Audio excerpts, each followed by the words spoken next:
I've been told you know your way around the Reach, but I'd wager you're not from here, are you? The giant bearded Nord tapped the side of his massive nose. I can smell these things, you know. They say the Reach has got a way of sinking its roots into you and not letting go. What's your story, Breton? High Rock? Vera shifted on the bar stool and took a sip of ale, delaying the expected response. Not much of a story. The lie didn't taste all that bitter anymore. It wasn't much of a story, in no small part because the last 6 months were starting to blur, and what came before had bleached of all color. An old photograph in sepia from a place long gone. A past that no longer felt like hers. Some things from the early days stood out, crisp, arresting moments. Waking up on a bloody altar, stark naked and in horrible agony.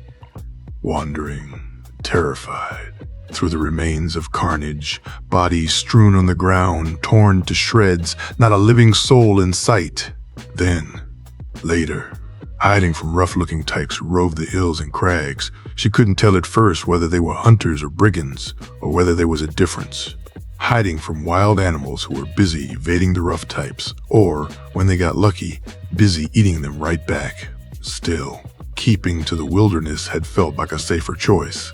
Originally, she had come upon the herbalist's hut after about a month of skulking around and sleeping in caves. On the verge of protein poisoning from her diet of rabbit and lean fowl, she was used to trapping rats and pigeons and other urban fauna. So the rabbits hadn't been that much different. It was early summer when she arrived, and the pickings were slim, nothing ripe yet, and the few early cases of the runs had discouraged her from experimenting with the wild edibles. The man who lived in the ramshackle house, an old Altmer, as the tall, gold-skinned bastards were called here. She'd learned to stay the fuck away from the black-robed ones quickly enough. Was half senile with age and cloudy with a drinking habit, but he was kindly, in a roomy, distracted, can't remember what. I did with the nightshade kind of way.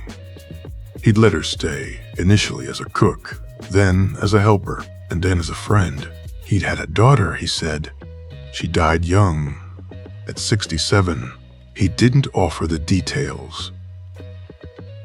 It had been 102 years ago. Vera didn't press him about it. It was an odd friendship. Two people who had little in common except for their respective loneliness. One night, after a bottle of Alto wine shared over grilled mushrooms and roasted squash, she spilled herself to him, all the horrors, all the impossibilities of her displacement. Not the how of it, nor the why. There wasn't much she could offer by way of sense in that department. But the what that had come before, he didn't seem all that surprised, grumbled something about the mysteries of Aetherius, but didn't offer anything like an explanation. After that, he took it upon himself to teach her some basics, the history, the geography, the politics, and some of his trade. Though his mind was slipping, and they both knew it. Lovenar didn't seem upset about it exactly. They both knew why she was there, why he'd let her stick around. He didn't want to die alone, and he wanted to pass something on before he went. Once she got the hang of the flora, foraging came easily. She'd had to do this once the last of the infrastructure had collapsed, and these mountains were, oddly enough, safer than the crammed urban exoskeleton overrun with gangs and madmen she had called home. Lovenar taught her a bit of his craft, too. Enough to get by, to assist him with his messes. She didn't have the patience for the finicky work of brewing, but she was good at finding stuff, learning the plants, recognizing where they'd grow, a sort of intuitive sense of which plant would work best, and which were still too young to be potent. She didn't love the work, but she didn't mind it either. The biodiversity had dazzled her initially. Her old world had lost most of its life forms. The plants she knew from books. There weren't computers widely available by then anymore. Something about the collapse of rare earth mining. Once.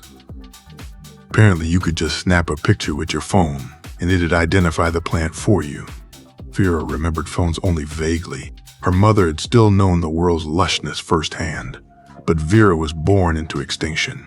Lovenar had tried to coax her magic to manifest. "You're a sodding Breton, girl. It shouldn't be so hard." But she couldn't perform even the most basic of spells, not even to light a fire. It made no sense to her. Lovenar kept describing what the connection to her magic should feel like, but she felt nothing. Until one night, again after a bottle of wine she'd traded for some basic health potions with a local encampment of Redguard hunters, he brought out a purple gem and an old, ugly amulet worn to a glossy sheen on the reverse side where the carved bone had rubbed against skin and cloth after years of use. "The enchantment is getting thin," he told her, putting the violet gem in her hand. It glowed and pulsed, warm against her palm. It was tiny, about the size of a wild apple.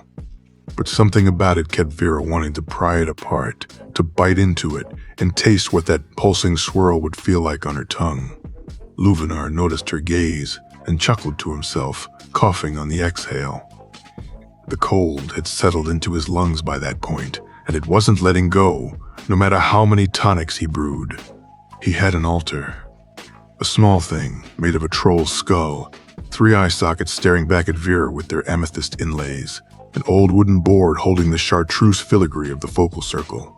The thing inside the gem in her palm wanted to burrow itself under her skin like a worm, like something that would make itself at home and lay its larvae.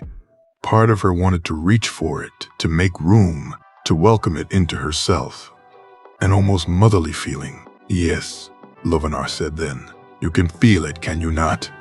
Vera had swallowed around the tightness in her throat. Yes, she could. And what to do with it, too, even before Lovenar offered his explanation.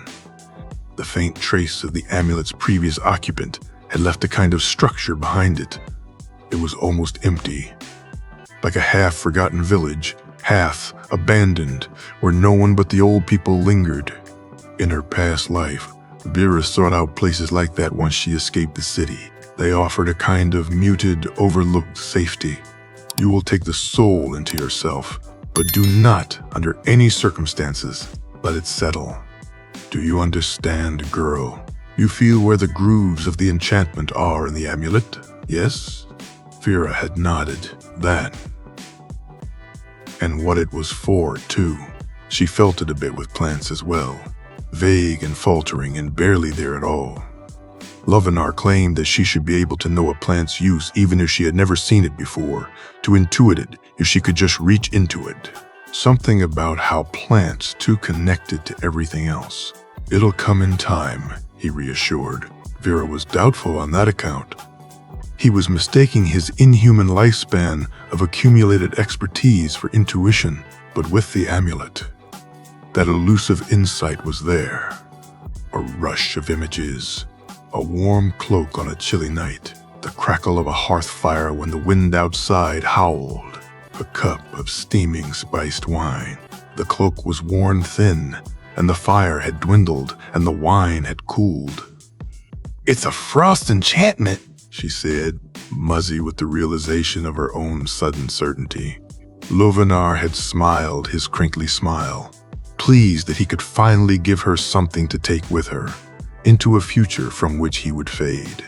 The frost amulet had saved her life that winter. On her way to Markarth to find an Altmer called Calchelmo, she had a letter for him from Lovenar, a request for tutelage, calling in a final favor. Who could refuse a dying colleague's wishes? He passed on the first day of sun's dawn, a peaceful fading. She held his hand until he went cold and buried him out back, the ground hard from the frost, unyielding, as if it didn't want him yet. The icy wind smeared the tears on her cheeks. Then Markarth, her first terrified night in the great stone city carved into the mountainside, with its constant rumble of water and subterranean Dwemer machinery mimicking the sound of traffic. Back in her early childhood, when there still was any traffic to speak of, silver and blood and something nasty brewing under the surface. The first day, there'd been a forsworn attack, and the guards had harassed her. An unfamiliar Breton in a city of conspiracy and plots. They confiscated everything too, including Lovenar's letter and the little coin she had. As evidence, they'd claimed. One of them, a bald Nord with a hard glint in his pale eyes, had insinuated that she could get it all back for the right price.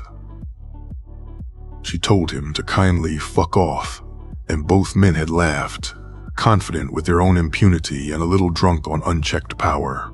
But they let her go, with nothing but the clothes on her back, but her dignity intact at least.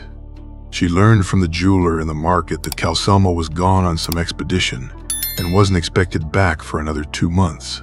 At first, she'd hidden the warrens like a feral rat, hungry. She'd been hungry all the time, but it had been oddly reassuring. In the last few years of her past life, hunger had been a constant, familiar companion. It took her a few days to realize there were no real jobs to speak of. The smith might have liked the new apprentice, but Vera didn't know a lick about smithing. The inn was overstaffed, if anything. Lovenar had taught her to read, but her writing was still slow, the unfamiliar alphabet confusing in its repetitiveness, in the subtle nuances of its calligraphy, which she kept getting wrong. So scribe work was out.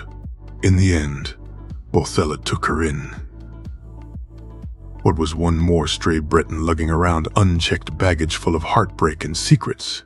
It was better than the alternative, which boiled down to 2 things really: cracking rocks or servicing the men who cracked rocks.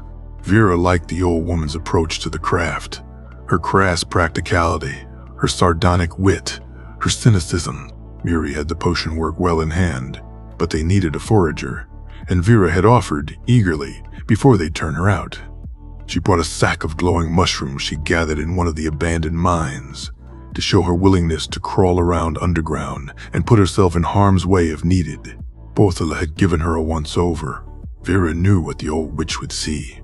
A scrawny woman, not quite young enough to pass for a newly minted, bright-eyed and bushy-tailed adventurer. A vagabond then.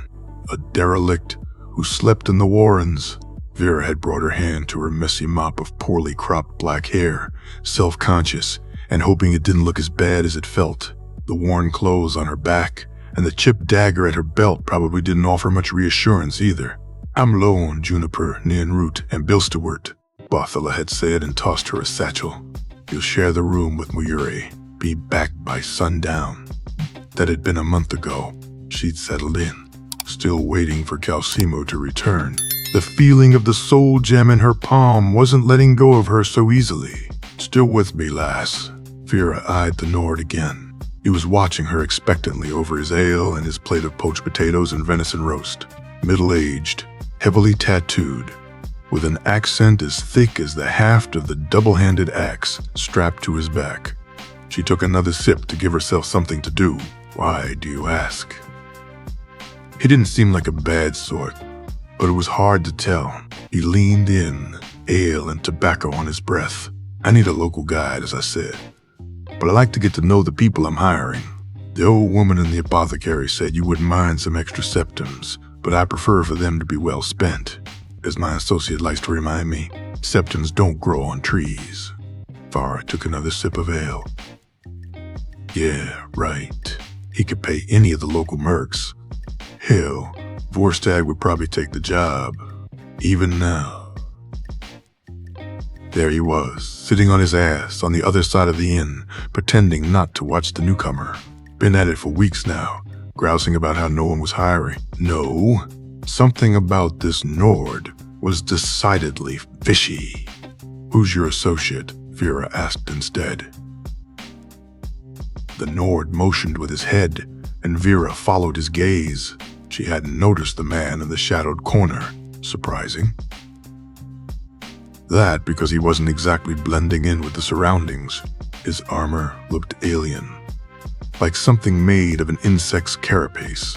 Even in the heat of the tavern, he wore a type of helmet, a red cowl obscuring his features, the entire arrangement giving him the air of an oversized mantis. He must have noticed her gaze because he inclined his head and tipped his glass. Not ale, Vera noted. Klepper's overpriced brandy, she guessed. There are plenty of idle hands in Markarth. Why would these two want to hire her? Something was out of place here. Some undercurrent agenda she was missing. She didn't like it. Why me? I need someone who's good at finding things. Someone who knows their way around the caves and crags of this god's forsaken dunghole. The Nord chuckled.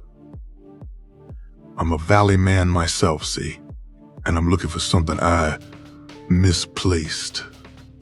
Your current employer told me you got a knack for that sort of work. He huffed good-naturedly and fished around in his satchel until he procured a pipe. He lit up, letting the pungent smoke drift off towards the rafters. Won't lie. I'm not looking to spend much. You lot got spoiled here with all the silver gushing from out of the city's bowels. We've been on the road for some time. My pockets ain't that deep at the moment, lass. Bullshit. He wasn't eating frugal, and his buddy in the corner sure wasn't drinking frugal either. What are you looking for then? He grinned into his beard, the tattoos twisting with the expression. Vera noted that his left incisor was chipped. I'll tell you if you take the job. She shouldn't have considered it, but the prospect of having enough cash to bribe the guards into returning her recommendation letter was too damn tempting. Calselmo didn't exactly have a reputation for taking in strays. If you're looking to hire a fighter, I won't do you much good. Not looking for a fighter. Got the best swordsman this side of Tamriel, as that lout in the corner likes to remind me. He rolled his shoulders. And I'm no siding milk drinker myself if you're worried. I'm sure you're both lethal. Aye. That we are. I told you. I'm looking for someone with a good sense of the terrain. He leaned in again. 100 septums up front, and 100 after we find what I'm looking for. Make it 150 up front and 200 on the other end, and we have a deal. Maybe she could just price him out. Then again, 350 septums should be enough for expediting the process on getting her requisitioned evidence back from the city guards, so if he actually shelled out the cash, the guards wouldn't return her gold, of course, but that didn't matter as much. She just needed the letter by the time Calselmo returned. The Nord rumbled a guttural laugh. In the corner, his partner cocked his head to the side, watching them from behind his helmet. Hear that, Teldrin? She's almost as expensive as you. Vera put down her mug of unfinished ale and fished for a coin to place on the counter. Let's be clear here. You're buying my expertise. You're not buying anything else. The Nord looked on in confusion, his reddish eyebrows drawing together. Then it dawned on him, and he guffawed. If I were looking for that kind of guide, lass, I'd be huffing and puffing my way up to the Temple of Dibella. No offense, it's not like you're not fetching and all. But it ain't like that, and I'll vouch for him too. He motioned with his chin. We won't touch a hair on your head. Fine. It was out before she could bite it back. He grinned again, extending his hand, large and calloused with weapon work. I'm Undar. What's your name then? Vera, she said. They shook on it. Unner straightened, raking his long mane back from his face. Both the mane and the face looked like they could use a wash. His armor, too, was covered in a thick layer of road grime. He didn't smell too great either. It's getting late. Let's meet tomorrow morning, and I'll explain the situation. I'll have your money then. Vera nodded. She already regretted agreeing. With any luck, Unner would change his mind and find someone else. Ciro, Oblivion, take you. Don't just lurk there like some sodding chorus. Come greet our new partner. Unner was loud, the sort of man who took up room like he was owed it. Vera ignored the curious stares of the other patrons. Her eyes went to Vorstag, who was getting up, unsteady on his feet from another day of drinking. Alarm prickled her spine. Vorstag could get a tad unpredictable when he felt slighted, which was most of the time when he was drunk, He stared at her with an unpleasant leer. Vorstag wasn't the worst of them, but he wasn't great. He'd ignored Vera at first, courtesy of Muriri, who turned heads wherever she went. It suited Vera fine, and she stuck to the apprentice alchemist like a particularly clingy, invisible burr whenever she had to go anywhere in the city. She liked the girl. Amira seemed grateful for the company. But something was eating her on the inside. Something dark and unpleasant that she couldn't bring out into the light of day. She'd gotten peculiar in the past few weeks, secretive, muttering something about the Night Mother, whatever that was. It got harder and harder to drag her out of the hag's cure. Maybe when all this was said and done, she'd have enough coin left over for one of the long-term rooms in the inn. Vorstag, in the meantime, was striding forth, or rather wobbling forth unsteadily, trying to look like he was striding. Vera had lost some of her star of cat look since she arrived, her figure filling out and her skin shedding some of its malnourished roughness. Bosmer men seemed to like her for some reason.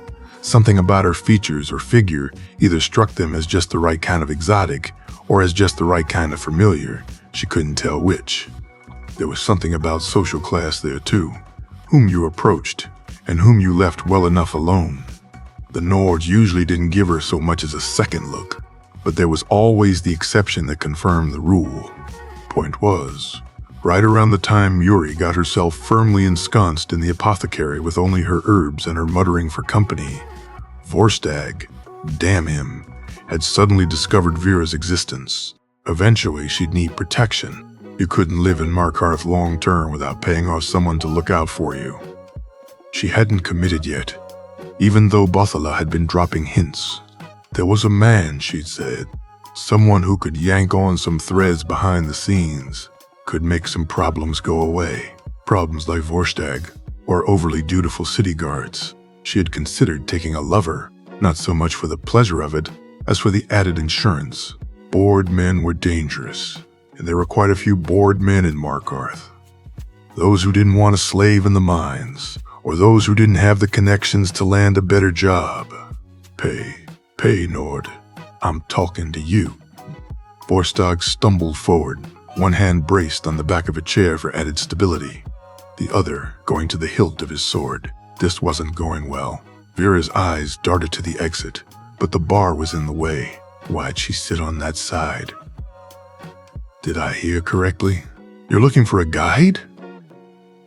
He was slurring his words, definitely not going well. Well, look no further. Best swordsman in the Reach, right here.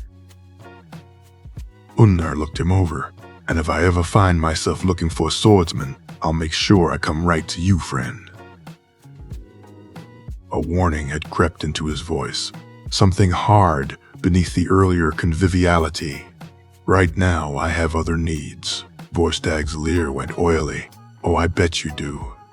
Hate to be the bearer of bad news then, but I think she overcharged you. Isn't that right, doll?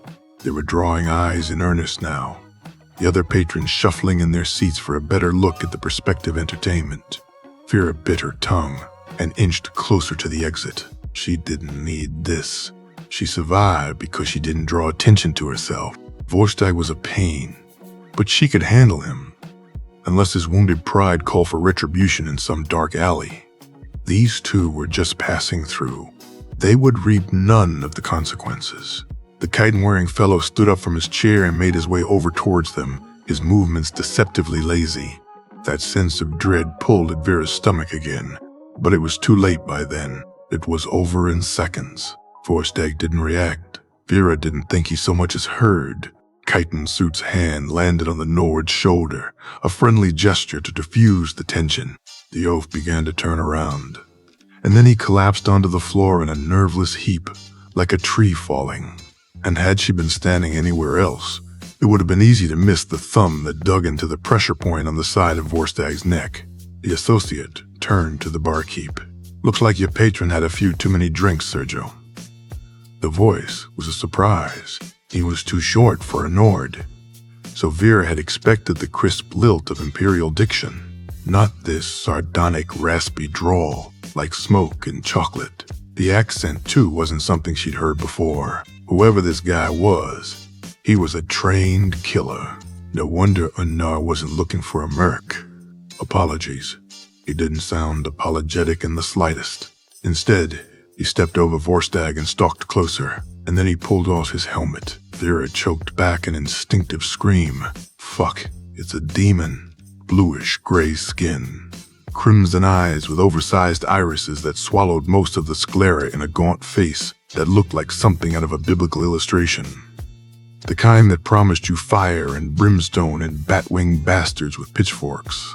She blinked, trying to dislodge the apparition. The apparition refused to be dislodged. She'd read about Oblivion. Was this one of its denizens? No wonder he had kept his helmet on. She blinked again.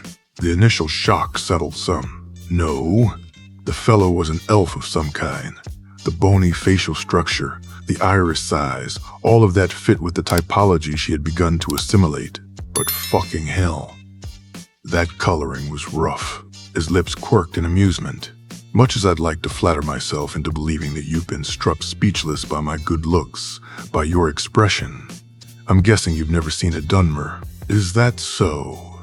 Get your shit together, you idiot. A Dunmer. She'd read about those too. Vera forced her shoulders into a shrug. Are you from Morrowind then? Spectacularly inane questions aside, there was still the mess of Vorstag. No one was in a hurry to drag him to his room either. With any luck, he wouldn't remember any of it. But since when had she been lucky? I was born in the city of Blacklight. Another smirk. You should visit there if you ever get the chance. It's spectacular. She was still gaping, and he was enjoying it, the bastard. He extended a chitin-clad hand, the same hand that had put Vorstag out of commission. Teldrin Ciro, blade for hire. Best swordsman Unnar's money could buy. His eyes darted to his Nord employer. I'm glad I'll finally be traveling with someone who seems competent. Changey, Vera's jaw tightened. She could tell a dig when she heard one. She hadn't exactly stood up for herself back there. Nope. In fact, she was about to turn tail and get the hell away from the entire mess. Apparently, that hadn't left Chitin with the best first impression. Still, she shook the offered hand and repressed the urge to wipe off her palm on her trousers. The texture of the armor was unpleasant until money changes hands. It's just a verbal agreement, she offered cautiously. Always leave yourself an exit. Quite right. Luckily, I'm not the one holding the purse strings. Another sharp smirk. If you know what I mean. What you mean, you demonic-looking putz, is that you don't think I'm worth the coin, Vera thought. And maybe the coin wasn't worth the trouble either. There was still something off about this entire proposal. Oh, quit hassling the girl, Teldrin. Or have you forgotten that the guide was your idea? It was, at that. He propped himself on the bar stool Vera had vacated earlier. I hope you're as good at finding things as your employer claimed. He lifted the unfinished mug of ale Vera had abandoned and brought it to his lips. Aside from trouble, that is. Vera narrowed her eyes. There was something beneath the lazy sarcasm. Something like a warning. Nope. Whatever this was, it wasn't worth the coin. She'd find some other way to get her letter back, but she'd be damned if she let the demonic-looking Merce have the last word. She turned to face him. Chitin was watching her over the rim of his glass with those strange crimson eyes. You're in Markarth, Sarah. Here, if you're not careful, trouble finds you. He cackled. Actually, legitimately cackled. Are you? He motioned with his requisitioned ale. Is she what? Careful, that is. Fuck him. Vera shrugged, swallowing back the sudden urge to kick the bar stool from under his ass. I'm still alive, aren't I? Funny thing with that. He took another sip. You are. Until you aren't. Enough, Teldrin. Stop trying to scare the girl away, or you'll be looking for someone to take us to that God's damn cave yourself. Cave? Which cave? She did know those, well enough to know that there were some that you didn't go near if you planned on ever coming out. Don't mind him. He's a bellyacher. Vera? Was it? We'll meet you tomorrow then. How about breakfast? My treat. She considered asking for more money, but that would have meant preemptive acquiescence to whatever this was. She hadn't committed to anything yet. Minimally, asking Bothilla how much of a fee she could expect from the guards and whether the alchemist's contacts might offer a better deal would not go remiss. If she was outpriced from the start, there was no point in rocking the boat. Something about these two gave her bad vibes. It's a mining town. Breakfast is served early. The Nord laughed, a big, full-throated bellow. Then we'd better not stay up late, eh? Night, lass. The Dunmer simply gestured with his ale.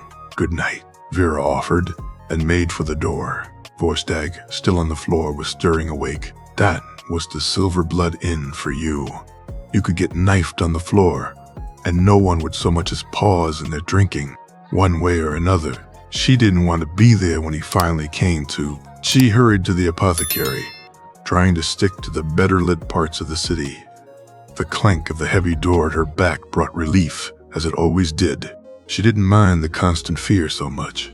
It too had been a habitual companion for longer than she could remember. It was more the added layer, the unease of the prospective arrangement, and the promise of the goddamn coins.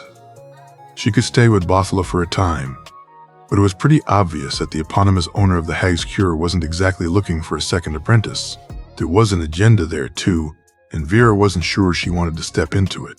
And while there was no guarantee that Calcelmo would take her on, even with the letter, the memory of the purple gem kept yanking at her with a craving she couldn't quite identify. The shop was dark and quiet. Vera walked down the stone hallway, trailing her fingertips along the wall. Where had everyone gone? The door to the room she shared with Muri was closed, but a small light filtered from the crack where feet had worn a groove in the stone after years of use. Markarth was old, with a depth of accumulated time, with no visible bottom.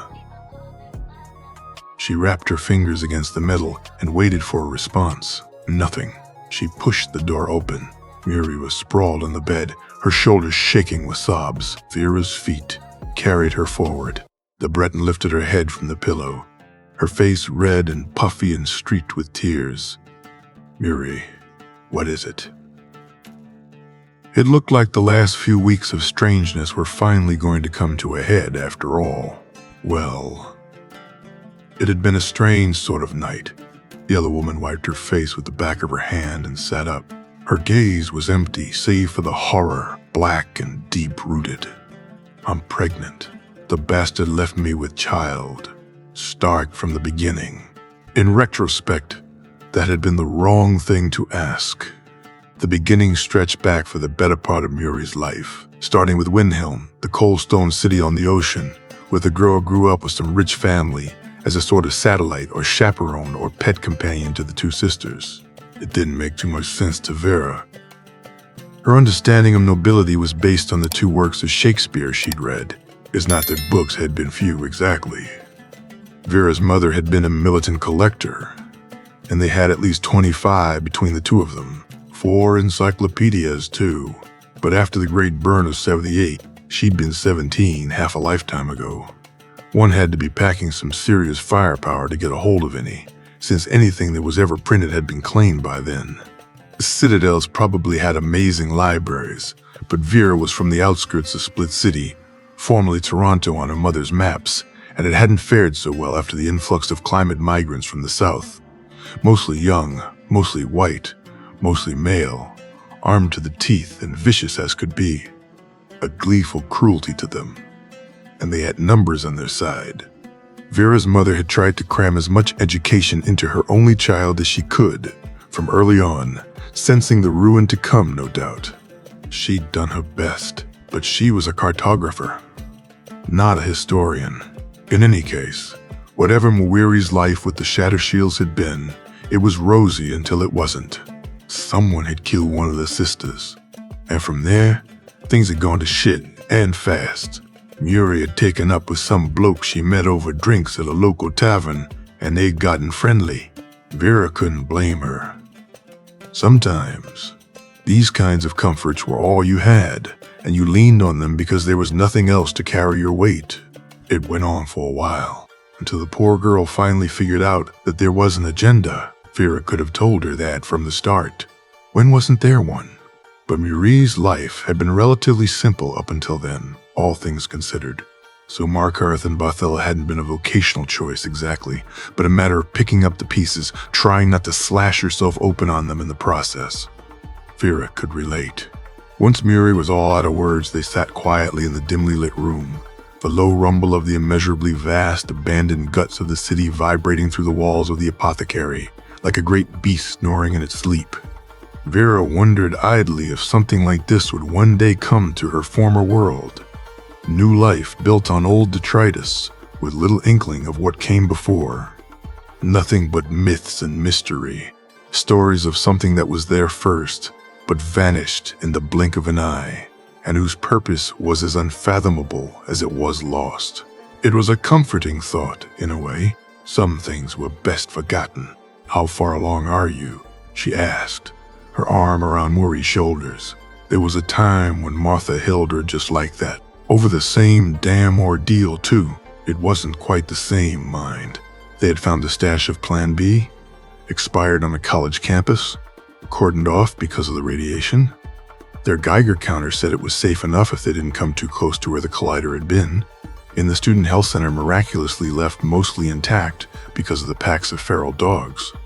Martha, still bright as starlight under the grime of their shared flight from the ruins of their home when they finally decided, over a shared bottle of moonshine, that this just wasn't livable. Martha, before the pneumonia took her, antibiotics hadn't worked for 20 years, so it was a death sentence most of the time, and they both knew it.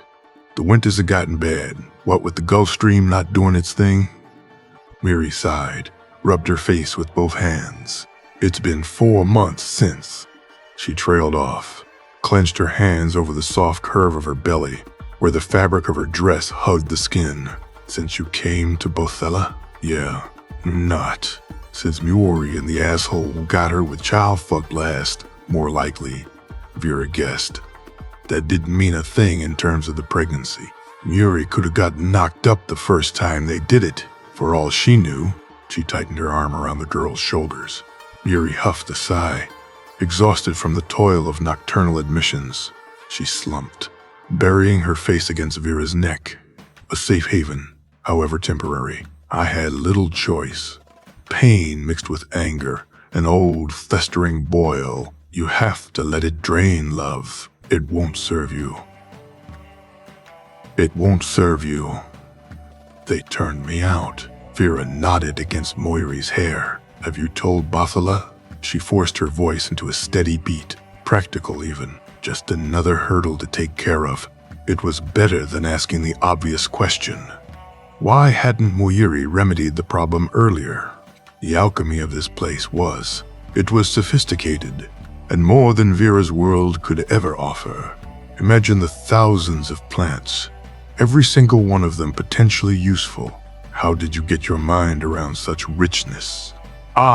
Murie straightened, smoothing her hands over her skirt. She won't let me work with poisons if she knows I'm with child. Thank the divines, I didn't have the morning sickness, but I won't be able to hide things much longer. She paused, turning it over in her mind. And without the poison work, that's as many as 6 orders out of 10. At least, Vera hummed in agreement. Over the past month, she'd gotten the sense of how Bothella ran her business, based on the ingredients she'd been tasked with bringing back. You had your love potions, aphrodisiacs and stimulants, some vasodilators too, she guessed, mostly bought by the wealthier men of Markarth. Bothella liked to joke about how it gave them a bear's temper, but the joke was only a thin veneer that made the underlying truth easier to swallow. The violence of Markarth ran deep as its vessels of blood and silver. Then you had the restoratives, but those were cheap. Not because the ingredients were easy to procure, but because Bothella had an ethics, a sliding scale that made the basic potions, The stuff that cured the colds and the fevers and the bruises and scrapes. Easy to purchase even if you didn't have much gold clinking in your pocket. Mining town and all that. And then you had the poisons. It wasn't like the poisons you'd think. Not the stuff that might kill you outright after one sip or tainted wine. Not like in the stories. No, poisons were subtle. Clinically induced ulcer. Clinically induced kidney dysfunction. Slow things that worked over years of subtle ingestion, drained you little by little, unobtrusively, with plenty of room for plausible deniability. A bad drinking habit, a poor diet, a habit of smoking after your meals, things you had to brew on the regular for the right patron. It'll be over in 6 months, give or take. Vera tried to sound reassuring despite the questionable guesstimate. Muyuri's belly, now that she could see it, looked firmly into the second trimester. Then it would be lactating if you wanted to keep it, but just, don't taste the potions. See, Muri's gaze turned distant, trained on a murky future she couldn't see through. I can't. Why didn't you go to Bothala earlier? Not like that was going to help now. What if you did? Keep it, I mean. Muyuri shook her head vehemently, and then slumped against the wall, drained and lost. Now, this is Markarth B, and I haven't got the money to raise a babe, not even if I work myself to the bone. Bothala pays me what she can, but Bothela's business was doing all right. But they weren't exactly rolling in gold, what with Yngvar coming by every few days to skim off the top. Unless someone took it upon themselves to overthrow the Silver Blood stranglehold on the place, things weren't likely to change in the immediate future. Fair was fair. Markarth was a shithole, as pitiless as any place she'd known, just more organized about it. But Muri hadn't done anything to rid herself of the pregnancy either, despite having the means. There's more to the world than Markarth. How much would you need to start over somewhere else? Muri considered. I don't know. Right now, I can't even afford the carriage, never mind setting up in a new place. She nestled closer with an exhausted sigh. If I'd known half the alchemy I know now when I met Elaine, I wouldn't be in this mess. That's what galls me the most. She huffed a laugh, shaky, bitterly sardonic. If you knew half of what you know now, you'd have told this Dufant character to go jump into the sea of ghosts. Muri chuckled, a bit more heartily this time, but the bleakness returned quickly.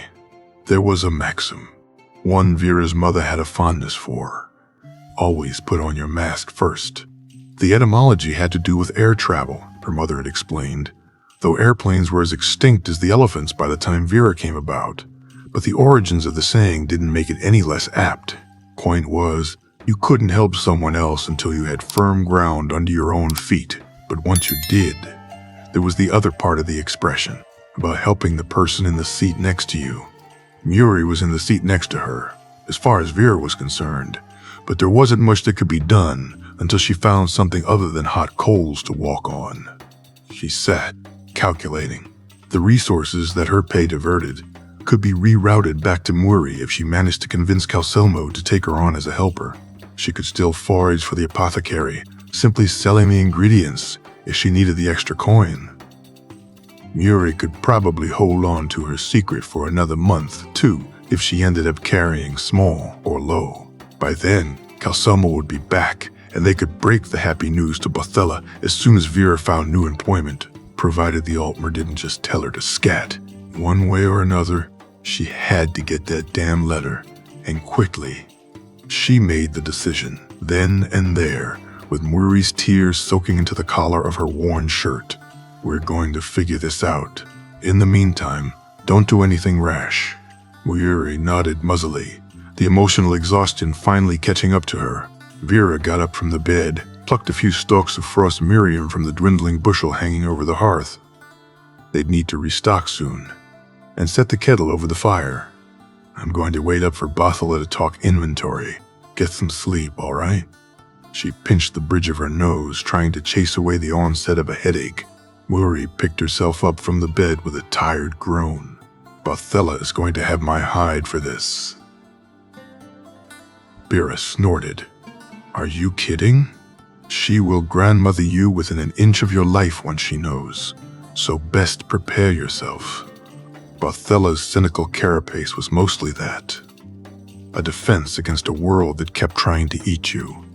Beneath all the spikes and the chitin, the old woman was a softie. Mara, preserve me. I hope you're right. Vera watched Mwiri walk out of the room, presumably to the privy. Yep, another month. And it was definitely going to start showing. And speaking of chitin, she had work to do if she was going to take up Unnar and his demonic-looking Dunmer sidekick on their dubious proposal. By the time Bothella returned, Mwiri had gone off to bed, and Vera had taken up the entire counter with her maps. With most of the satellites reduced to floating junk without anything to receive or interpret the data they still broadcasted, cartography had been one of Vera's most essential skills. She started mapping the Reach early on, while Lovenar was still alive. The old herbalist had supplied her with charcoal and parchment readily enough, his initial puzzlement at the contour lines Vera used to approximate elevation seating way to a sort of grumbling curiosity, then appreciation. Once he got the hang of the representational conventions she used, his short-term memory was shit, but when it came to abstract stuff, the old mirror was sharp. He helped her fine-tune, correcting mistakes, filling in the blanks, adding layers of history to the topography. Vera's foraging had provided the rest. Unne had mentioned a cave. There were caves and caverns aplenty.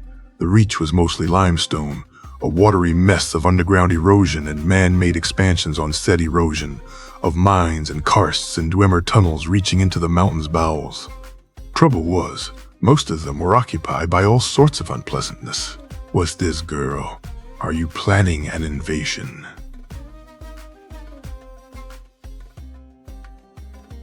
Vera looked up.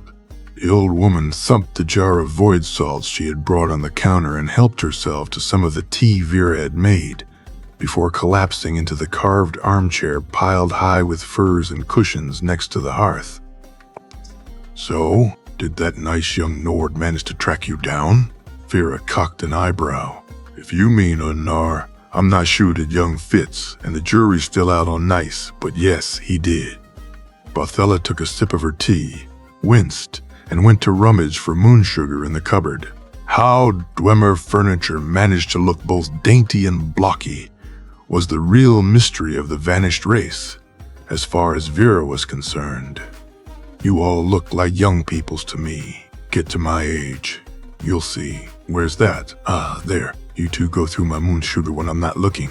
Good thing the Khajiit are still camped outside of town. The old woman settled back into her chair, stirring her tea with an oversized spatula. Unna, that was the name. Curious fellow. And his Dunmer hired hand, still as fresh off the boat as you'd please with that armor and that accent. Vera knew better than to insert herself into Barthella's monologue. The old woman had a way of approaching a topic like a saber cat approached its prey, stalking it from a great distance. Quite the looker, isn't he? Had Mwiri all giggly like a blushing maiden. Vera blinked. Ooh, Unna, or the demonic-looking Dunmer. She said. So, how long will you be gone then? Vera's eyebrows drew in confusion. Had Barthella stopped by the inn on her way back to collect some gossip?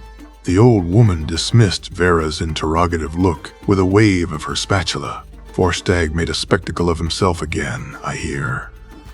I'm glad someone finally put that good-for-nothing in his place. But you, Barthella thrust the business end of the spatula in Vera's direction, might want to spend a few days outside the city. Why? Oh, this wasn't going to be anything good. Did something happen after I left? Why couldn't Vorstag just get eaten by bears? It's not Vorstag you need to worry about, girl. Bothella lowered her voice. I've been hearing things. About Andolema planning another raid. Oblivion swallow him whole. Been asking questions about anyone who's new. Her wrinkled face scrunched up in distaste or derision, the intricate tracework of her facial tattoo obscuring the exact flavor of her expression. I swear that Mer would crawl up his own arsehole if he thought he'd find the Talos worshipper in there. Vera snorted, despite the sudden unease. Once Lovenar had learned about Vera's less than Nernian origins, he had told her to always be mindful of two groups, the Thalmor and the Vigilance of Stendar. So far, the advice had served her well. We could send an anonymous report. It has come to our attention that Justiciar Undolemar is harboring a Talos cult up his rectum. Bothella's dry cackles echoed through the chamber before the old woman brandished her spatula in mock threat. Hush, girl. There's a time for being clever, and there's a time for being smart. And the smart thing would be for you to take yourself out of the city until it all blows over. I have enough of a mess on my hands as it is, what with Muri's bun in the oven and no husband to claim it. Oh. Bothella clicked her tongue against the roof of her mouth and shook her head, a sarcastic twinkle in her eyes. I'm old, child, not blind. Why do you think I hired you? Don't get me wrong now. You turned out to be a good investment. I wasn't lying to that Nord when I said you have a knack for finding things. But this is Markarth. We watch out for our own. Vera nodded. That much made perfect sense. So, that brings me back to that Nord and whatever he's looking for. How much did he offer to pay you? 350. Bothella quirked her brow. I haggled a bit. High price for a guide. Whatever he's looking for, it must be worth more to him than his gold. And what do you plan on doing with all that coin once you have it? If I have it, Vera thought, I want to pay off the guards and get Lovenar's letter back. Do you think it'll be enough? She sighed, rubbing her forehead. The headache wasn't going away. She needed sleep if she was going to meet Unnar for breakfast. The night wasn't getting any younger, closer to 500, unless you sweeten the deal. Though who knows, perhaps the child god will find himself in a helpful mood. They won't hand it over with a pretty please, that's for sure. The alchemist paused, ruminating, thought about what I mentioned. Might cost you less than the guards. Ah, yes, Bothella's mysterious contact. There it was again. I have a feeling it'll still cost me, just not in septums. At least with coins, there are no strings attached. Bothella sighed. There are always strings attached, child. I can offer you a roof until you don't need one, but I'd sleep better if you had more than an old woman and a pregnant girl watching over you. You're still set on badgering that old Alt Makadra once he's back? The memory of the soul gem tugged at Vera again, a phantom warmth in her palm. Yeah, he's no sweep roll, that one. Cantankerous old bat. Bothella stretched and set aside her empty cup. Vera grinned. I have some practice with that. You've been training me well. Watch that sharp tongue of yours, child, or the Hagravens might get it. Bothella tutted, her bony shoulders shaking with chortles. Vera folded her maps and stuffed them back into her knapsack. Bothella, what did you think of Unnar? Really? Something about him feels strange. You won't find 350 septums under a rock on the road is what I think. I'd lend you the money myself if times weren't so lean. The old woman leaned forward. He's asking you to take him around the mountains, not for your hand in marriage. Just don't lose your head over that handsome Dunmer of his, and don't go tangling with the Forsworn. I think I can manage that much. Vera harumphed. If Unnar and his buddy wanted to go poke at Forsworn encampments, they certainly didn't need her to tag along. She would be more than happy to point out the locations, preferably from the adjacent mountain range, and be on her merry way. Bothella nodded. I'll brew you some potions for the road. Get some rest now. Something tells me you got a long day ahead of you. The deep echoes of the bell that marked the end of the night shift at the Snulter reached Vera's ears through the swaddle of dreams and blankets, and she pulled the furs over her head, snuggling deeper into her warm cocoon. The smell of old ash and freshly stacked fire, of frost, Miriam and tundra cotton filtering through the pillowcase was homely, reassuring, a little island of safety she'd carved out for herself.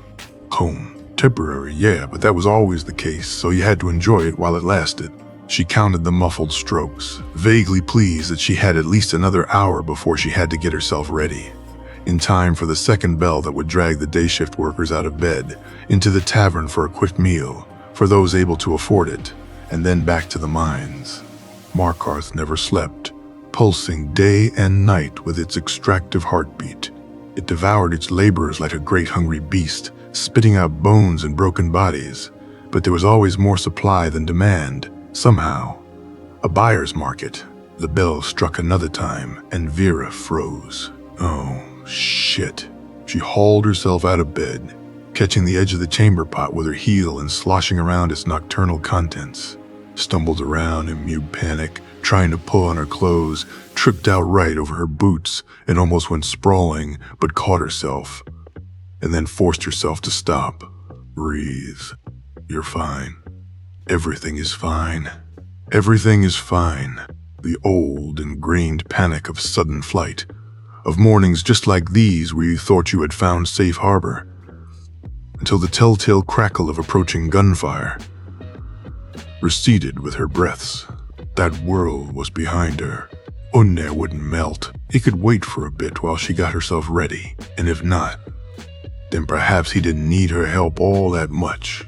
If fate wanted to take the lure of coins out of her hands, then maybe that was for the best. With any luck, the Nord had already found someone else to take him traipsing around the countryside. Still, Vera put on her traveling gear. The mismatched pieces of armor she had bought or bartered from huntsmen were aesthetically underwhelming, but they were sturdy and practical. The bow, though, was a jewel. Light as a feather, supple, the yew polished to a warm, creamy glow, and soft as velvet to the touch. A parting gift from a Bosmer hunter she met on the road to Markarth. It was convenience and safety at first, but he'd grown sweet on her. Just sweet, too, in a slightly monosyllabic, taciturn kind of way. But what his tongue lacked in eloquence, it made up in other skills. He was headed somewhere out west, some village, Riverrun or Riverwood, and they traveled together for 2 weeks in the worst blizzard Vera had ever seen. "You're not going to ask me to come with you?" She'd teased in the relative warmth of their shared tent, her hands snaking down the hard planes of his abdomen, following the trail of coarse hairs until he tensed with a groan. The bronze skin over his chest breaking out in goosebumps. He tightened his arms around her. "If I did, would you say yes?" There was a sadness to him. They both knew the answer. "I'm getting old, V. I want to settle down somewhere, have a roof over my head in the winters." She laughed, rolling over him, his hands on her hips guiding her in place. "Want to tell me about your arthritis too, old man?" He had chuckled, a boyish grin in a face that wore its years without apology. "I'll show you arthritis." He had taught her to shoot, putting unnecessary mileage on his journey, little excuses for the detours. Once, a lifetime ago, Dima had shown her how to handle a sniper rifle. It wasn't the same. The bow was a hell of a lot more work. But some things carried over. She hooked the unstrung bow to her pack and hurried into the common room. Bothella greeted her with a curt head shake and a satchel thrust in Vera's direction. The old woman was in the middle of helping a customer. Gordsa, her apron stained with soot and the back of her dress streaked with the sweaty work of the forge, was grousing about the idiot apprentice. It was, as far as Vera could tell, a sort of hobby. Vera waved at the Orsimer Smith and snatched the proffered satchel from Bothella's outstretched hand. "Should last you for a week. Don't get yourself killed. Give me some canis root on your way back." "Where's Muiri?" Bothella's eyes darted from the scale she was using to weigh Gortza's order of fire salts. "I sent her to the Khajiit. That moon sugar won't restock itself. Perhaps she could catch Muri on her way out of town." If Unnar and his sidekick were set on leaving the same day. By the time Vera got to the tavern, the Silverblood Inn was packed to the gills. Most of the miners had filed out, but at least 24 soldier types in Imperial armor, chipped around the edges and dirty as could be, were milling around, swinging between drunkenly bawdy and drunkenly rowdy. Vera cast her eyes about the place, catching Frabbi Eye's gaze. Klepper's long-suffering better half motioned with her head, and pantomimed an eye roll before bustling over to a group of particularly loud military men at the large table in the corner. They had started a song, Ragnar the Red, as per usual. There was no sign of Unnar. Oh well. She quickly dismissed the brief twinge of disappointment at the thwarted prospect of gold and hung on to the relief lurking beneath the other emotion. This was for the best.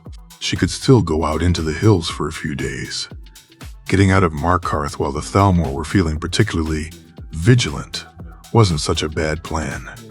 She might as well get breakfast before. One of the soldiers jostled her on his way to the bar, slurring something that might have been meant as an apology, but sorely lacked consonants to pass. Vera righted herself, looked up, and there was chitin suit from the previous night. The Dunmer was propping up the wall on the other side of the tavern, partially obscured by the shadows of the massive hearth. Apparently, he had been watching her for some time because he motioned with his mug the second Vera's eyes landed on him. He had foregone the anonymity of his helmet for the sake of his drink. No wonder, though, Vera exhaled through her nose, trying to quell the sudden flare of unease. At this point, it was a little too late to backpedal.